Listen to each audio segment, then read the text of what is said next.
Ndabahaye mwiriwe mwese canke mwaramutse bivanye naho buri umwe aherereye banywanyi mudateba kubana natwe ngaha kuri imbonesha kuri mwe rudende bashyikiriza amakuru atosoye abarabana n'umutekano politike ububanyi n'amakungu ndetse n'ubuzima bwa munsi bw'abanyagihugu.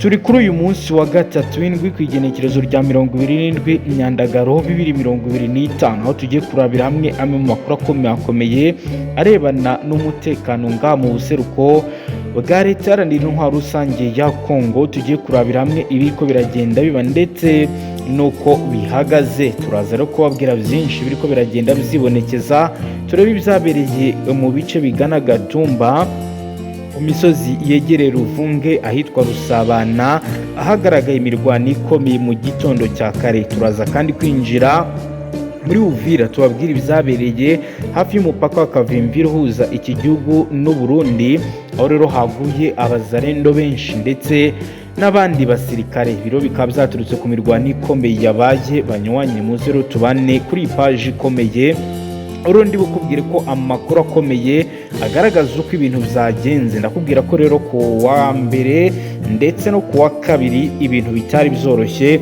mu gisagara cya Uvira, aho rero ku munsi w'ejo nabwo hari habaye indi mirwano ibyaje kuba bibi cyane mu gitondo cya kare, habayeho guhangana gukomeye kuva ku isi ya saa 12 n'igice za mu gitondo hafi n'igisagara cya Uvira, igisagara kiri mu nkengero z'ikiyaga cya Tanganyika ahagana ku mbibi z'u Burundi ugana Gatumba ndetse no ku nzira zigara mu misozi ziva Ruvunge n'ahitwa Rusabana hagaragaje ibibazo bikomeye by'umutekano muke. Uko rero amakuru twakiye abigaragaza, iravugwa kandi biremezwa ko ahagana ku isi ya saa 12:45 izasarambwe zatangiye igitero cya mbere attaque initiale kigamije gusenya umurongo wa mbere w'ingabo za FARDC. Uru rugamba rwari mu buryo bwa frappe de diversion, igitero cy'amayeri yo mu buryo budasanzwe. Aha rero abasirikare b'izasarambwe bagerageje gukoresha imbunda zoroheje fils de santé AK-47 ndetse na mitrailleuse PIC-M kugira ngo barebe uko FARDC na FDNB babasubiza, ariko FARDC ikoresha barrage de terrari, umurongo w'amasasu w'imbunda ndende za mortier ndetse na za canon de 122 mm.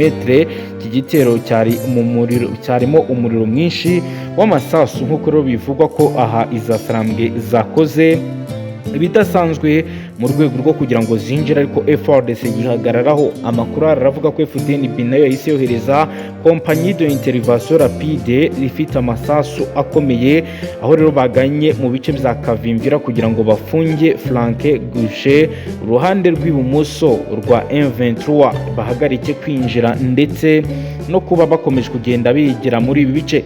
FARDC yakoresheje uburyo bwa defense en profondeur, ubwirinzi bwagutse.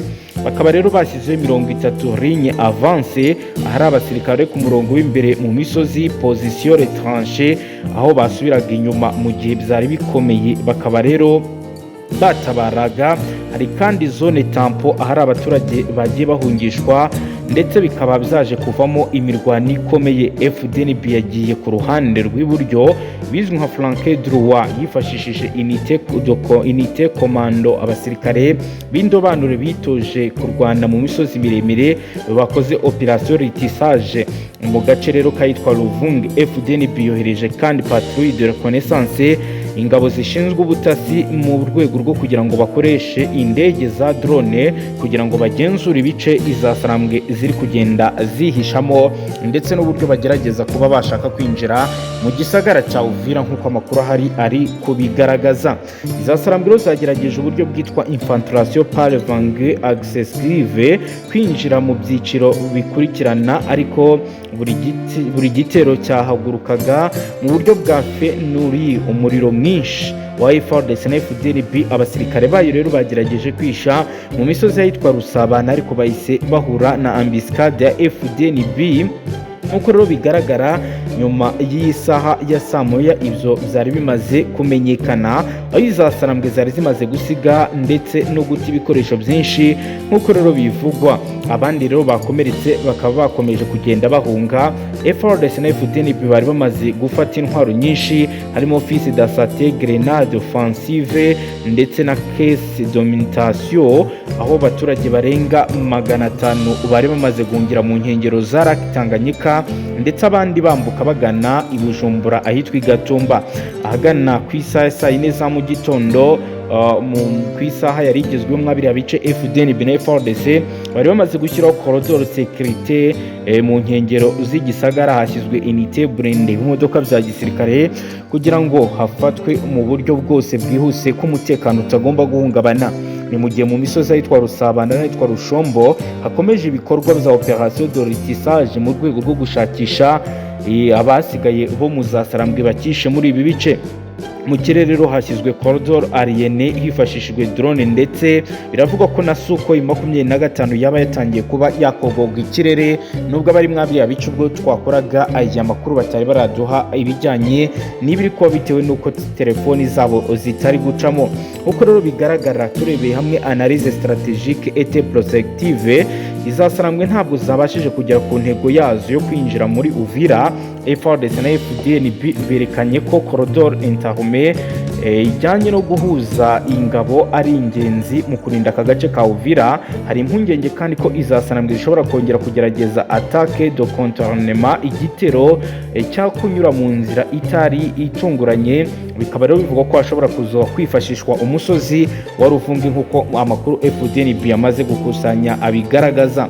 Kuko rero ibi biri kuba bikaba biri gukurikira andi makuru akomeye avuga ko ingabo za Repubulika Iharanira Demokarasi ya Kongo n'abarwanyi bo mu ihuriro rya Wazalendo bagahanganiye bikomeye hafi y'umupaka wa Kavimvira uhuza iki gihugu ndetse n'u Burundi. Bikaba bivugwa ko rero abagera kuri 6 basize ubuzima.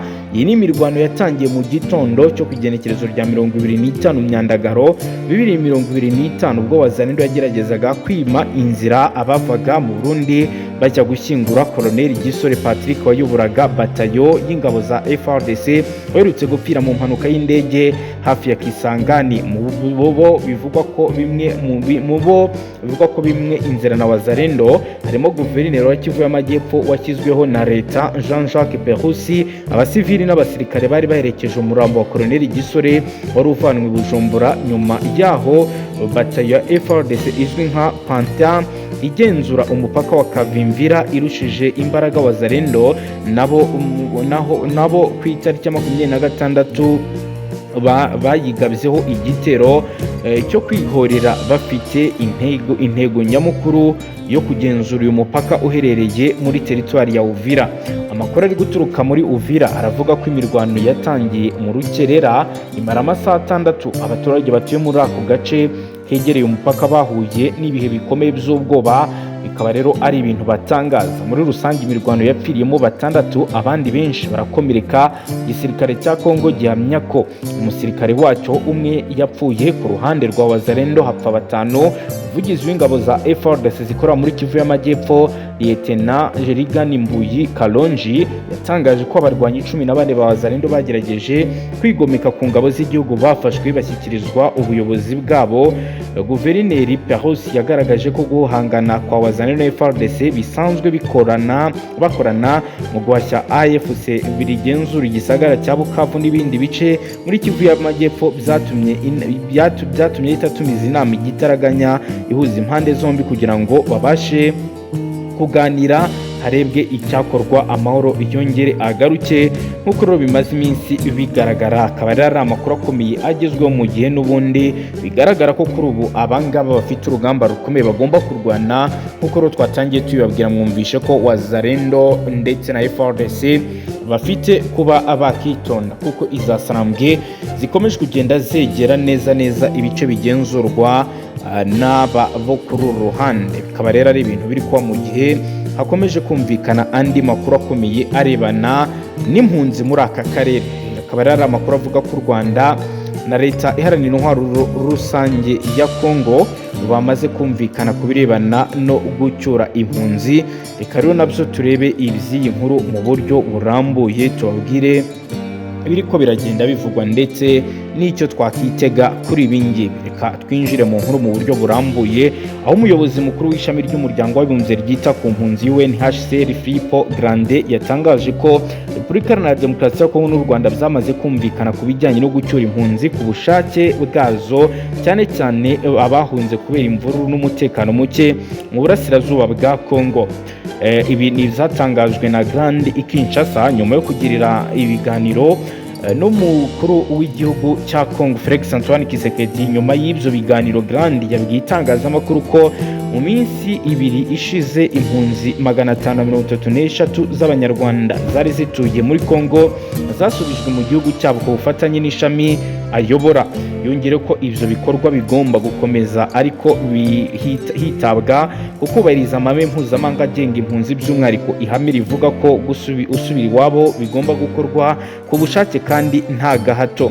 Uyu muyobozi yakomeje ashimangira ko ari ngombwa ko impunzi z'abanyekongo n'iz'abanyarwanda zagiye mu mahanga kubera intambara n'umutekano muke burasirazuba bwa Kongo zigomba kubahiririzwa uburenganzira bwazo, bityo zigasubira iwabo. Gusubira iwabo kukaba mu buryo bwo kongera kubaka ubuzima bwabo mu mahoro. Ibi bikaba bitandukanye na bamwe mu bakunze kugaragaza ko impunzi z'abanyarwanda zabaga muri Kongo zikomeje gutahuka nyuma y'uko umutwe w'Izasaramu gushinjwa gufashwa n'u Rwanda ufatiye igice kinini cyo mu burasirazuba bwa Kongo wagiye uhatira izo mpunzi gutaha kandi bagafatwa ku gahato bakoherezwa mu Rwanda. Muri raporo yawo, umuryango mpuzamahanga uharanira uburenganzira bwa muntu Human Rights Watch werutse gushinja umutwe M23 gukoresha imbaraga mu gucyura impunzi zirenga 500 bazijyana mu Rwanda, ndetse zinashinja HCR kuba yaragize uruhare muri ibyo bikorwa.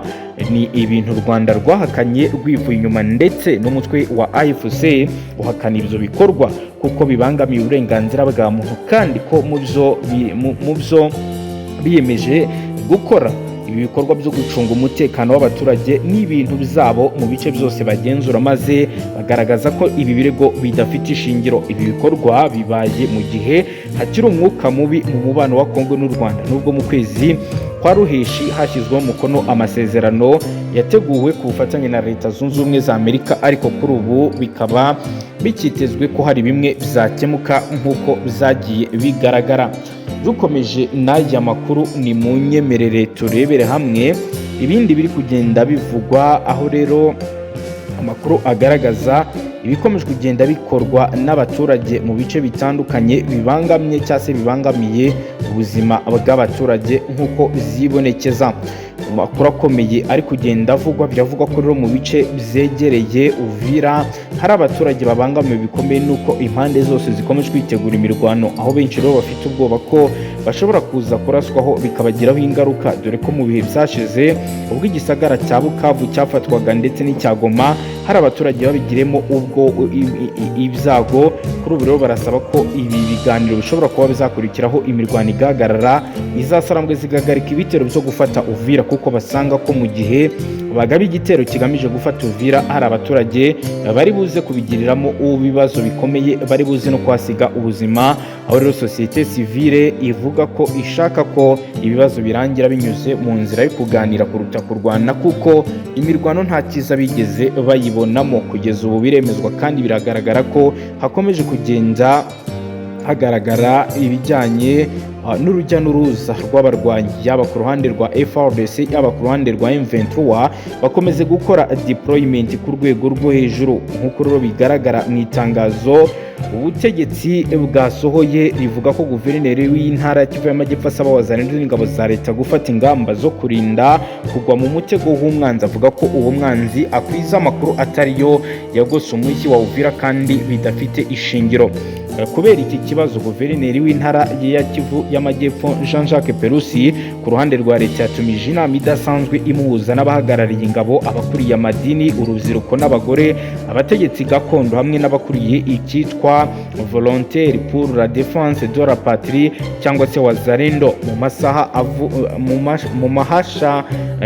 Mu mahasha avuga ko kugeza mu masaha y'ijoro ryo kuwa kabiri tuze ryari ryagarutse Uvira, ati nta masasu turimo kumva kugeza muri aya masaha ya saa 2 z'ijoro. ni umwe mu batanze ubutumwa ku munsi w'ejo mugiro ubushyamirane bwavuzwe mu gihe umutwe M23 mu mpera z'indwi heze bizatangazwa ko abafasha agace ka ruhitwa Rubumba ni agace kari ku ntera y'ibirometero 80 ugera mu gisagara cya Uvira uvuye aho kari. ibiro bikaba bituma kuri ubu ngubu birimo kuba bikaba ari ibintu bikomeje kugenda bifata indi ntera, ndetse bamwe badatinya kuvuga ko bishobora kuza gutuma umutekano urushaho guhungabana mu buryo budasanzwe. ibiro ni ibiri kwa mu Doha muri Katari hakomeje ibiganiro biri guhuza uruhande rwa M23 n'uruhande rwa leta ya Kongo. bikaba rero ari ibintu kuri ubu benshi mu bakurikiranira hafi biri ko bavuga ko bikenewe gushakirwa igisubizo, bikenewe kwitabwaho kugira ngo abaturage bakomeze babeho neza, abaturage bakomeze kuba babaho mu buzima bwiza nk'uko bizagiye byifuzwa n'abatari bake. kugeza ubu rero benshi mu bakurikiranira hafi biri kuba bakaba batangaza ko hakenewe imbaraga mu bijyanye no gukontorora ndetse no gufasha wazalendo gukora akazi, kuko usanga rimwe na rimwe bivanga mu nshingano ibituma haba imirwano ikomeye. FARDC nayo ikaba itaborohera habe na gato. rero ni ibiri kwa mu gihe abahunga bivugwa ko hari abakomeje kugenda bambuka igisagara cya Uvira berekeza mu gihugu cy'u Burundi mu rwego rwo kurokora amagara yabo, kuko babona ko isaha iyo ari yo yose imirwano ikomeye ishobora kuza kuba yafata indi ntera, nk'uko rero byagiye byigaragaza mu bihe bitandukanye. mu makuru akomeye akomeje kugenda avugwa mu makungu, perezida wa Amerika Donald Trump yatangaje ko bakwiye gushaka uko bakwegukana ubutaka buriho ibigo by'ingabo zayo muri Korea y'Epfo aho kubukodesha. Trump ubwo yari kumwe na perezida wa Korea y'Epfo Lee Jae-yong ku igenekerezo rya 25 Myandagaro mu bikorwa remezo bya gisirikare iki gihugu yoherezayo abasirikare, nyamara ubutaka buriho ibyo bikorwa burakodeshwa. ati ahari kimwe mu bintu bikwiye gukorwa ni ukubasaba ko batwegurira ubutaka aho dufite ibikorwa bikomeye. ndashaka kureba niba twava mu buryo bwo gukodesha ubutaka tukegukana ubutaka buriho ibigo bikomeye bya gisirikare. ikigo cya gisirikare kinini cya Amerika bafite muri Korea y'Epfo ni icyitwa Hampars cyuzuye muri 2018, ariko Trump ntiyigeze avuga ubutaka bifuza kwegukana aho buherereye. Trump yavuze ko mbere Korea y'Epfo yishyuraga ikiguzi ku by'ingabo za Amerika ziri yo kuzikoresha, ariko perezida Joe Biden yazisimbuje. ati batwishyuraga miliyoni nyinshi z'amadolari, ariko Biden yarabihagaritse kubera impamvu zitumvikana. ubutegetsi bwa Trump busanga ibihugu byose Amerika icungamo umutekano cyangwa ufitemo ingabo bigomba kwishyura iyo serivisi, haba mu buryo butaziguye cyangwa mu buziguye binyuze mu bucuruzi butandukanye, nk'uko rero abivuga. akaba rero abivuga mu gihe n'ubundi hari andi makuru akomeye ku ruhando mpuzamahanga akomeje kugenda agaruka, aho Israel rero kuri ubu bari mu myigaragambyo ikomeye isaba leta ko yakumvikanye na Hamas. abanyamuryango b'ihuriro Hostage and Missing Families Forum babyukiye mu myigaragambyo ikomeye ku munsi w'ejo basaba ubutegetsi bwa Israel gushyira imbaraga mu biganiro bigamije gusaba umutwe witwaje intwaro wa Hamas kurekura abantu bawo yagize imbohe. ku igenekerezo rya 7 Ukwakira 2023 Hamas yagabye igitero gikomeye mu majyepfo ya Israel. icyo gihe yishe abarenga 1,100 igira imbohe abandi 251 mu bo yagize imbohe harimo 50 gifite bikekwa ko 20 gusa ari bo bakiriho. abagize iri huriro biganjemo abafite ababo bagizwe imbohe na Hamas n'ababuriwe babo mu gitero cyo muri 2023 mu gitondo cyo kuwa kabiri ku igenekerezo rya 26 Myandagaro 2025 bafunze imihanda minini mu mujyi ikomeye nka Tel Aviv mu rwego rwo kugaragaza agahinda kabo. gusa polisi ya Israel mu mwanya yahise itangaza ko yamaze gufungura iyi mihanda igira iti kuva mu masaha y'igitondo imihanda yose mu bice byinshi yari ifunzwe, ariko abapolisi bari gukorera ku mihanda minini bayifunguye mu gihe gito. aba baturage bavuga ko guverinoma iyobowe na Benjamin Netanyahu ishyize imbere kugaba ibitero mu ntara ya Gaza, aho ishyira imbere ibiganiro by'amahoro byatumye Hamas irekura imbohe zose ifite. Enivan Zangukeri watwariwe umwana witwa Matan Zangakure yatangaje ko intambara Netanyahu arwana mu ntara ya Gaza nta ntego ifite yumvikana kuko itigeze ituma Hamas irekura imbohe ifite. Ati uyu munsi biragaragara ko Netanyahu atinya ikintu kimwe, igitutu cy'abaturage. Mu mwaka ushize twagombaga kuba twarahagaritse iyi ntambara tugacyura imbohe zose n'abasirikare twari kuba twarabatabaye, ariko minisitiri w'intebe yahisemo gutamba abasivili ku nyungu z'ubutegetsi bwe. Byari ya Kasnir yasobanuye ko abavandimwe babiri b'umugabo we Ariane na Eranton Han bafatiwe na Hamas mu gace kitwa Kibbutz Nir Oz Arad barekuwe mu kwezi kwa kabiri hashingiwe ku biganiro byayobowe n'abahuza. Yatangaje ko Netanyahu azi ko uko yabigenje kugira ngo uyu Ayar n'abandi barekurwe. Ati niwe minisitiri w'intebe wagaruye imbohe zikiri nzima. Umwe muri bo ni umuvandimwe w'umugabo wanjye Ayer, ubu akwiye gukora igikwiye. Perezida Donald Trump wa Leta Zunze Ubumwe za Amerika ku igenekerezo rya 25 yavuze ko afite icyizere ko Hamas izarekura imbohe zose ifite mu byumweru bibiri imbere cyangwa se bitatu. Ruby Shen watwariwe umuhungu witwa It Chen yashingiye ku ijambo rya Trump agira ati turasenga ngo ibi bizabe ukuri unashire bikaba rero ari ibintu avuga ko bikenewe kandi bigomba kuzaba. No kudusoje banywanyi, niba ari ubwa mbere tushyonda sabone ntuzongere gucikwa n'amakuru akomeye arebana n'umutekano, politiki, ububanyi n'amakungu ndetse n'ubuzima bwa munsi bw'abanyagihugu. Hasta la vista.